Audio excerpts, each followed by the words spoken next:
Hello everyone, I'm Danushka Tiarachi and an international language instructor. In my video series, I hope of bringing you the several comprehensions that are very much worthwhile to improve your imagination through them.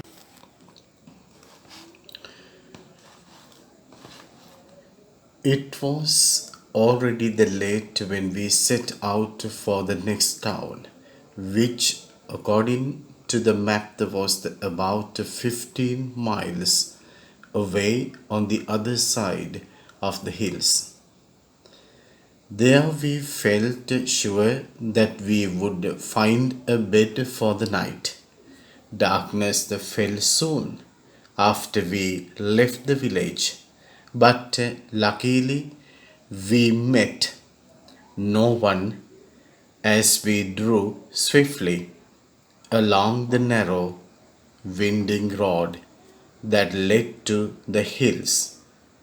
As we climbed higher, it became colder and the rain began to fall, making it difficult at times to see the road.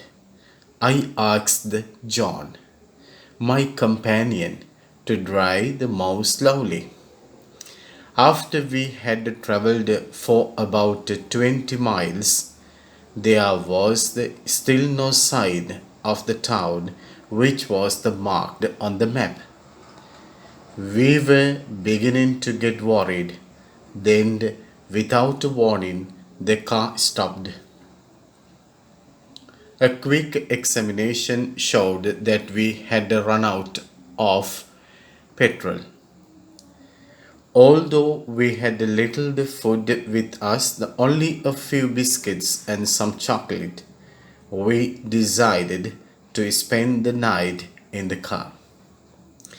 Our meal was soon over.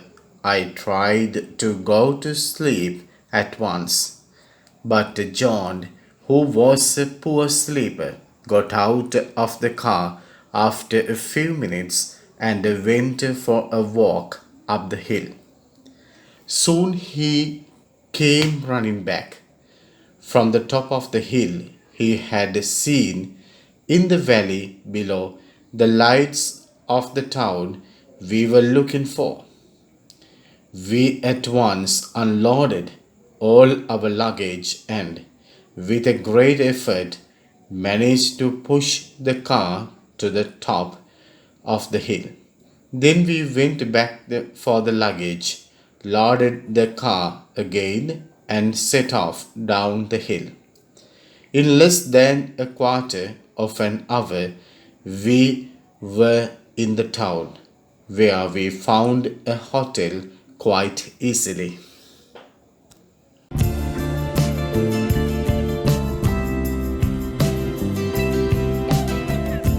Thank you very much for watching my videos, and don't forget to subscribe on the channel Danushka TFC ML and click on the bell icon to get the latest videos tomorrow. See you again.